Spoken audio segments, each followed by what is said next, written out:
Chérif.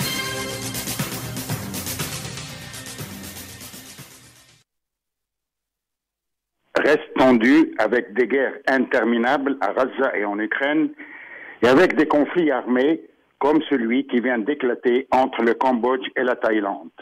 On vit dans un monde de plus en plus fracturé, instable et déshumanisé. Un monde où la loi du plus fort prime, comme c'est le cas à Gaza, où l'inhumanité règne. Mourir, périr, déguerpir, voilà le choix cynique laissé par Israël aux Gazaouis. Un choix qui ne laisse aucun doute sur les intentions de Netanyahou et de son gouvernement. Et comme si ça ne suffisait pas, les députés israéliens ont adopté un texte appelant le gouvernement à annexer tout simplement la Cisjordanie occupée, une nouvelle insulte au droit international. Y a-t-il encore une place au doute? À Gaza, ce n'est pas une guerre, c'est une occupation, une extermination, une opération, bref, un génocide, et un génocide n'est qu'un projet politique. À l'horreur s'ajoute le cynisme. À Gaza, on meurt de faim. Et pourtant, une longue file de camions humanitaires pleins d'aide sont bloqués, attendant l'ordre d'entrée. Un ordre qui tarde sciemment à venir. Il y a des photos délirantes d'enfants squelettiques, comme celle que le président Kais Saied a montrée à l'envoyé spécial américain, et pour lui dire qu'il faut mettre un terme à cette tragédie. Dépeupler Gaza est l'objet assumé du gouvernement israélien, qui rêve justement d'un Gaza sans les Palestiniens. Eh bien, ils iront ailleurs, où certains pays voudraient bien les accueillir, ce qui n'est pas évident.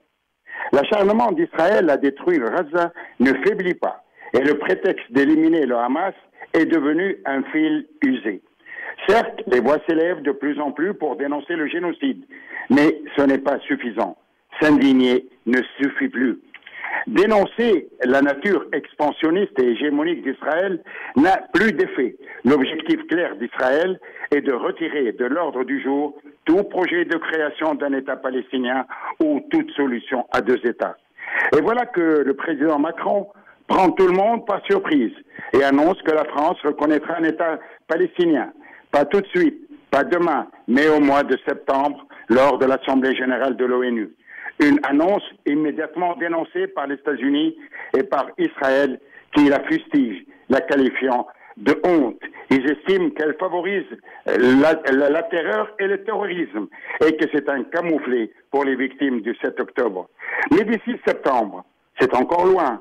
Et que de sang va couler encore, que de Palestiniens vont mourir encore, que de réactions négatives vont surgir. Pour terminer, je reprends une réaction que j'ai lue sur Facebook, une réaction d'une grande évidence. Cette reconnaissance n'éteindra pas l'incendie de la mémoire. Voilà pour le point chaud d'aujourd'hui. Et comme vous venez de le dire, Amina, ce jour-ci, c'est le 68e anniversaire de la République. Alors, bonne fête à tous et à toutes. Point chaud avec Kamel Chérif.